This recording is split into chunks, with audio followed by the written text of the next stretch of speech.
Thanks for joining us for another edition of Communication Steroids, the weekly podcast that shows you how to become a better public speaker, a more effective presenter, and a conscious and clear communicator.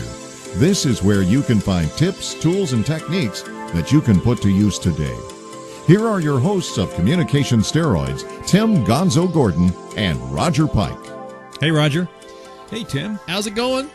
I'm hanging in pretty good. How are you doing? I'm doing well. It's been a week off for us. Well, it was a week off for me. You had to fly to Florida. I've never been to Florida. Now I have. I can say safely that I've been to Florida. I went down there to give a speech on social media to the Exhibit Designers and Producers Association. I hear that you were red hot and rolling. I killed, as they say. It was a lot of fun. About 45-minute presentation and big PowerPoint thing. And I have to make a couple of comments because I was there to speak, and I saw a lot of other speakers in breakout sessions as well as keynotes. And my impression is that most of the speakers there were not professional speakers, nor did they do much of preparation. So I would say, hey, if you guys are going to speak at things like that, do a little rehearsal. Do some work. I would say that some of them were probably rehearsed, but in the presentations, actually there was one presentation on they used 3D. We had 3D glasses on. Really? And the guy showed some stuff on a 3D television, a big 70-inch thing that we got to see. Oh, really? It was very cool. Yeah, is this a new technology that I'm going to have to learn now to be a presenter? Well, yeah, I don't know about that. But again, the presenter himself was, not all that sharp. Yeah. And there was another guy who was a keynote speaker, who was a designer from New York. You can imagine what kind of person that might be. But he had a really cool story about an exhibit he designed for Xbox, Microsoft Xbox. But again, not a great presentation. Interesting story, but not a great presentation. So there you have it. Yeah. Anyway, we wanted to talk tonight about what?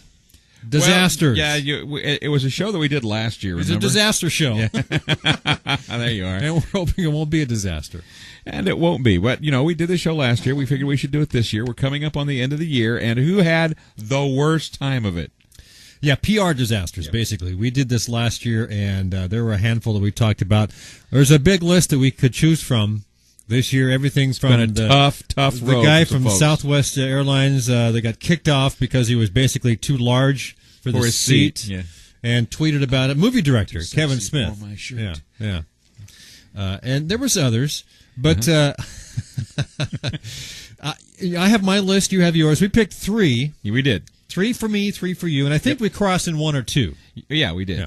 Yeah. Just one, I think. Now, do you want to start? What's your third? Well, we're counting down, right, from 3 to 2 to 1. Yeah. Okay. Number 3 is the most recent of the dreaded PR disasters. PR disasters, and that is the TSA groping affair. Oh, don't touch my junk. Don't touch my junk. I don't know. That went viral quickly. Yes, it did. Yes, the setup is the guy. It's really started when the guy videotaped, probably on his iPhone or something, about a 30-minute encounter he had with TSA. Don't touch my junk, I'll have you arrested. Right. If you touch me there, it's a sexual assault. Right. And next thing you know, hundreds of thousands of people had watched the video, and it made the front page of every newspaper and outlet online. Very quickly. I guess it was a public relations disaster for the TSA. Some people are wondering, why did they just unleash these new anti-terrorism techniques on people? It was such a shock. I mean, you have the full-body scanner, and if you refuse to go through the full-body scanner, then you have this intensive and intrusive pat-down. And I thought it was the other way around. If you refused the pat-down, you had to go to the scanner. But nonetheless, both of them were kind of intrusive. One was physically intrusive. The other, they showed pictures of you that, you could basically see almost naked. Well, and the thing about it is there are a lot of things that people just don't understand about how that worked. I mean, the people who were there seeing you were not the same as the people who were looking at the scanned pictures. The scanned pictures were actually scanned to a room where the person couldn't see you, had no idea who you were.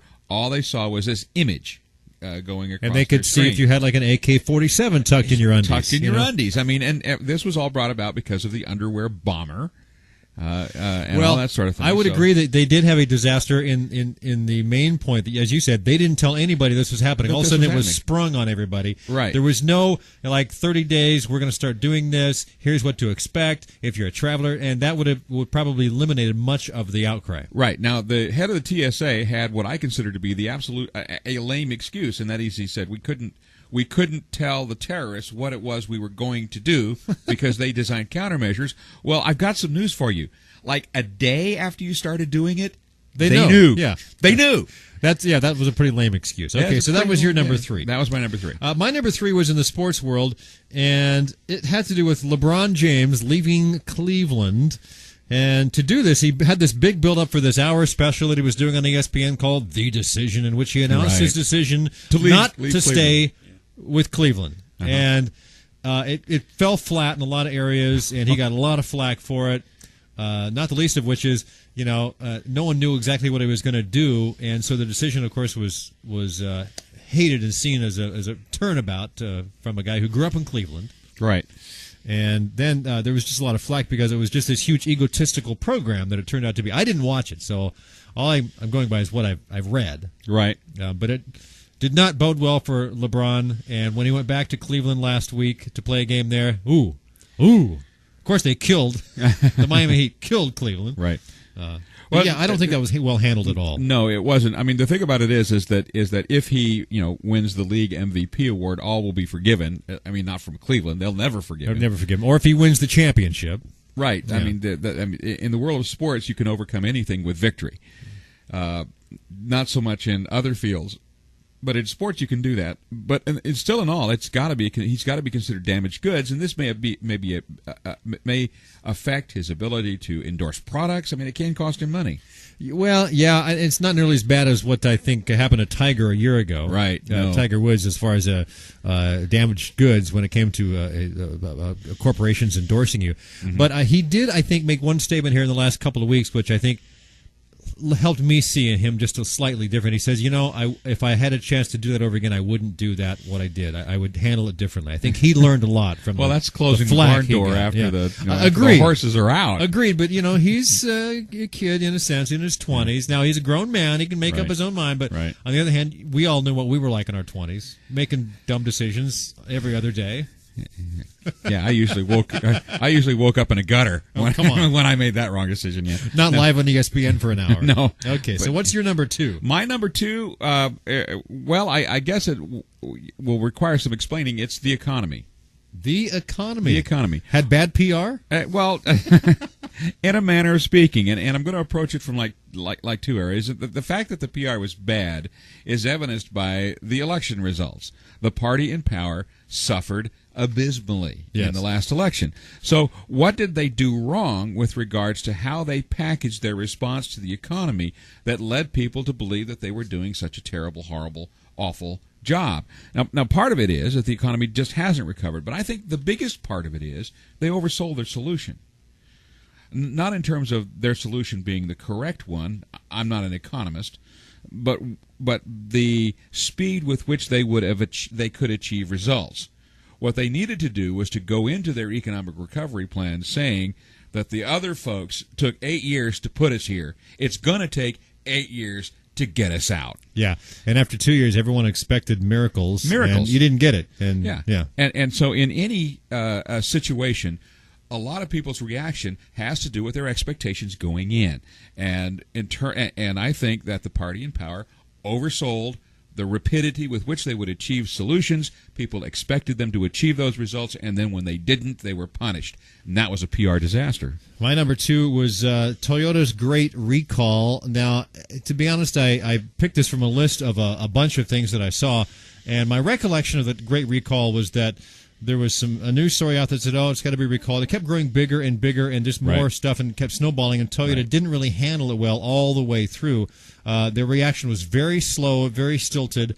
And very narrow. And very narrow. And then they finally started doing ads. And advertising, I guess it's okay, but advertising really doesn't solve the problem. No, exactly. It kind of is putting lipstick on a pig, And the thing about it is that I don't know about other people in America, and it may be completely unfair, but up until this year, I had a very favorable impression of Toyota engineering. Exactly. I no longer do. Yeah. And I'm just average guy out there. I know nothing about cars. Ask me how a car works. How does a car work, Magic. Roger? Okay, magic. Magic. It works by magic. So do you change your own oil or what? Well, but I can go. I can get underneath the car and find the crankcase nut. Yeah. That's about it. They work by magic. And so, I'm no engineer. I'm no expert. Maybe everything that Toyota did was, from an engineering standpoint, understandable. Maybe the fixes were good. They just didn't handle it well. They just didn't handle it well. And from this moment going forward, I will lump Toyota in with all of the rest of the auto It's going to take a while to fix that image. I don't think they damaged their image. Yeah, I believe their engineering was great, and I no longer do. So your number one worst PR disaster of 2010 was... Well, it's the same as yours, and is the same as everybody on planet Earth. Oh, yes, when BP and the Deepwater Horizon went deep, and the PR disaster went deeper. Oh, just horrible. First of all, and when I look back on it and said, if I had been in charge of public relations for British Petroleum, what would I have done? Well, the first thing I would have done is banked a lot of money, because I'm sure he's paid well. But after that, I really don't know.